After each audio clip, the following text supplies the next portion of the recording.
बाबा, आज येताना बासुंदी घेऊन या ना.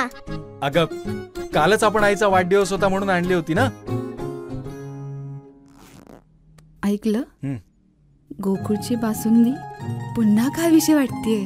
खरं सांगू, मलाही खावीशी वाटतेय. पुन्हा पुन्हा खावीशी वाटणारी गोकुळ बासुंदी. शिक्षण प्रसारक मंडळाची प्रगती करणं, त्यासाठी UGCच्या वेगवेगळ्या योजना आणणं, त्याचबरोबर महाराष्ट्र शासनाकडून फंड मिळवणं, सन्माननीय राहुल पाटलांचा सहभाग मोठा आहे आणि हे युटिलाइज करणं, त्या कौशल्य, हे या संचालक मंडळाचं काम आहे.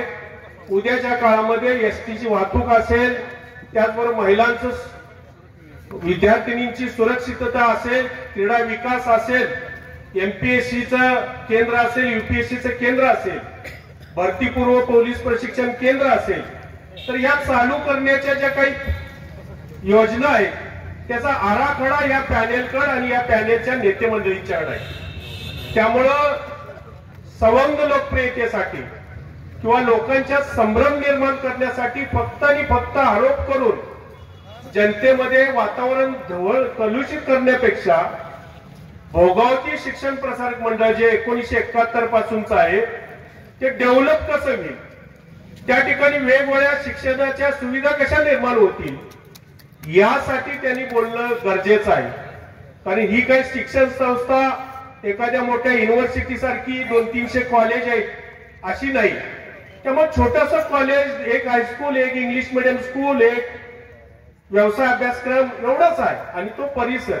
पण इथं कोटीमध्ये जे अनुदान मिळतं UGCचं, ते कसं आम्ही आणू आणि ते कसं युटिलाइज करू, इथं वेगवेगळ्या हॉस्टेल्स कसे निर्माण करू, बाहेरच्या विद्यार्थ्यांना संधी कशी देऊ, त्याचबरोबर MSCचे कोर्सेस कसे चालू, MA चे कोर्सेस कसे चालू होतील, MCOM चे कोर्सेस इथं कसे चालू होतील, हे बघणं गरजेचं आहे आणि याच्यावर बोलणं गरजेचं आहे.